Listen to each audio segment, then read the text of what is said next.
Alrighty, boys and girls, as you can see, I'm right back. This time I like my cigarette up. The doctor said, Liz, don't smoke. Don't do this. Don't do that.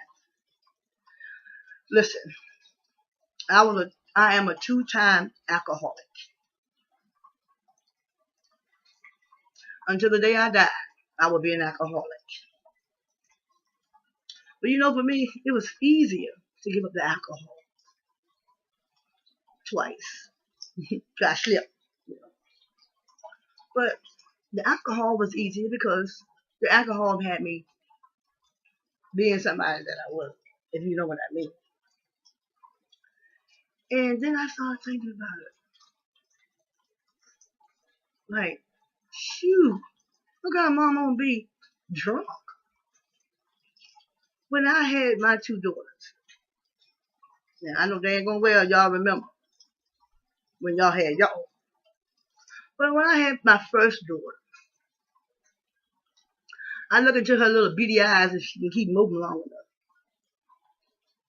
And I said, I got this amazing baby in my arms.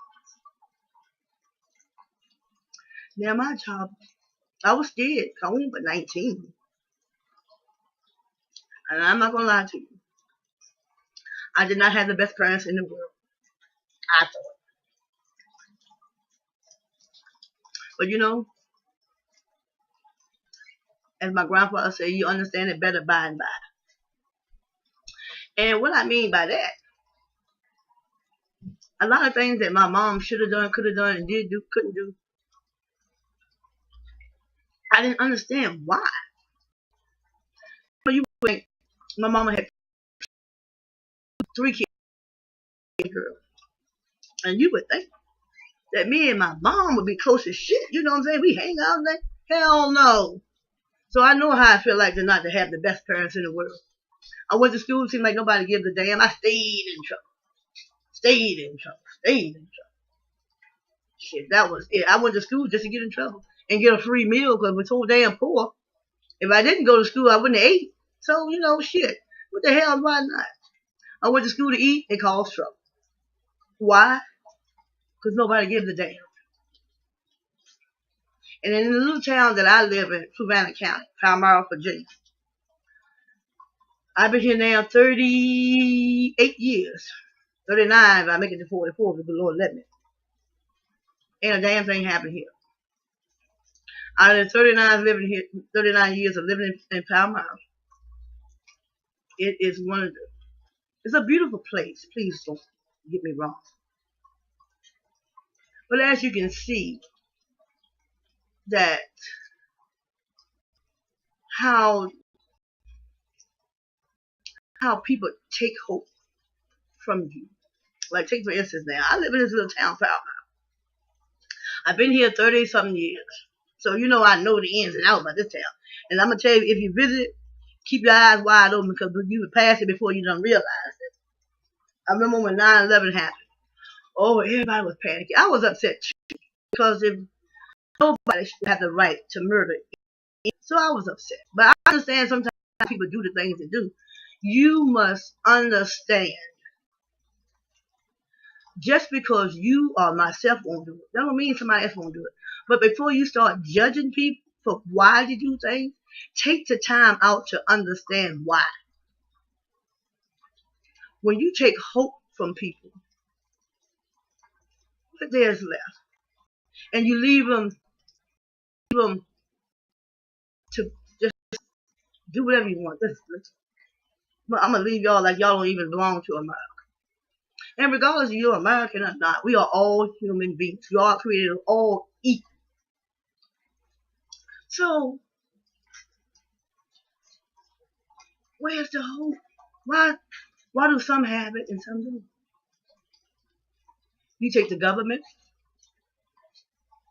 you take your school teachers, you take your social workers, you take everybody in the world.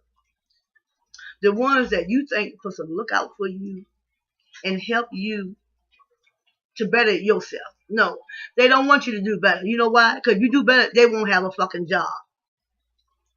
So when you go apply for food stamps or TANF or whatever, a lot of people, do people realize, don't nobody want to go down there and tell all their damn business for a fucking few food stamps? Come on. You strip them of who they are. Listen, when Michelle was born, I looked into her eyes. And I was like, oh my God. I was scared, you know. I was like, I don't know nothing about raising no kids. Though I took child care for 4 years in high school. I got a certificate somewhere in the damn house saying I am qualified to deal with kids a little bit. No, I did not further my education because I choose to stay at home. My husband didn't want me to work, so I kept my fat, lazy ass here and raised my children. The best decision ever. But I looked at Michelle, I said, oh my God, this little baby, this little creature, I got to feed it.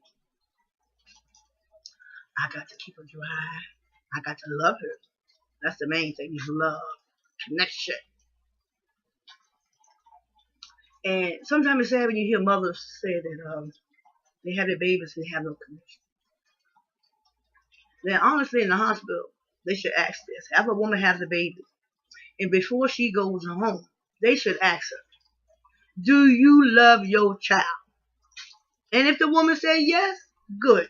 And if the woman say no, get her help right then and there. You can wait, damn child. Give her help then. Just ask that simple question. Because if you love your child, ain't nothing in this world you would not do as a parent. I mean, to actually, and as Michelle started growing, you know, it was like looking at myself, but look, like all them pictures. I hope my mom or daddy, somebody might have took when I was little. I would never know. I got there one of them self. But to sit there and watch Michelle, and then I look at her like, damn, she look like me, a superstar. But it was amazing watching her grow, knowing that she, for everything she does in her beginning of her life, she needs me. I got to do it all.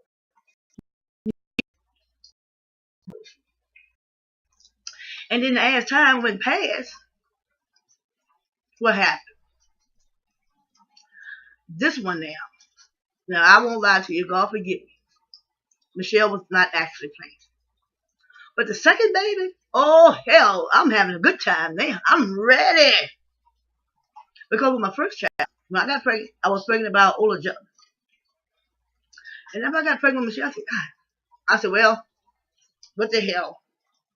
I'm going to do what's best for me and my child. So I continue to stay here. Then 5 years later, me and my husband decided, well, we won't there. But we decided, what the hell? Michelle needs somebody. So what happened? I got pregnant again, but this time I planned with my husband Charlie. I didn't do it on purpose. We planned this because he always wanted me to have another one after Michelle. I said, well, hell no, I need a break, man. So anyway, I had a second daughter. What a wonderful experience it was for me. But now, by having Michelle and Charlie, they're 5 years apart. So as I went on, here go again. This little baby with the beady little eyes looking up at me.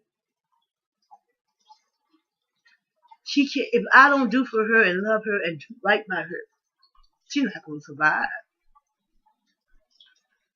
So I did. I looked in her eyes and I promised her at UVA on January 7, 1995. I promised her that I would do right by her. Because this little baby I'm holding here, Charlene Tanner, she can't do for herself. But what is more great than love? I love Michelle Juanita Tech. I love Charlene Elizabeth Tanner. But all that I am. All that I am. Because number one, neither one of my daughters asked to be born. Yes, ma'am, I will say I laid on my back and did what every other young girl do. But what happened with me is different. I didn't choose for myself.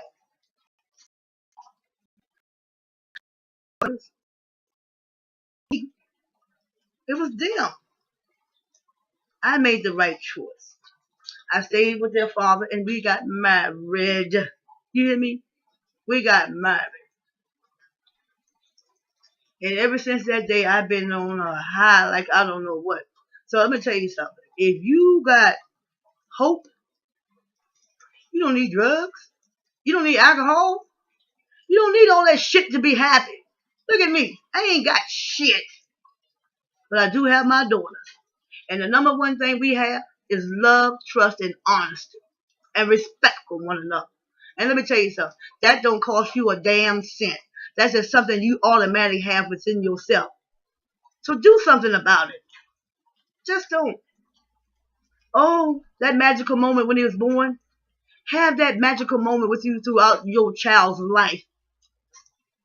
Because your child is a part of you. And when you hurt your child, you hurting you. When you tell you, don't get it wrong, not everybody can play for the church. But let me tell you one thing. Do what you can.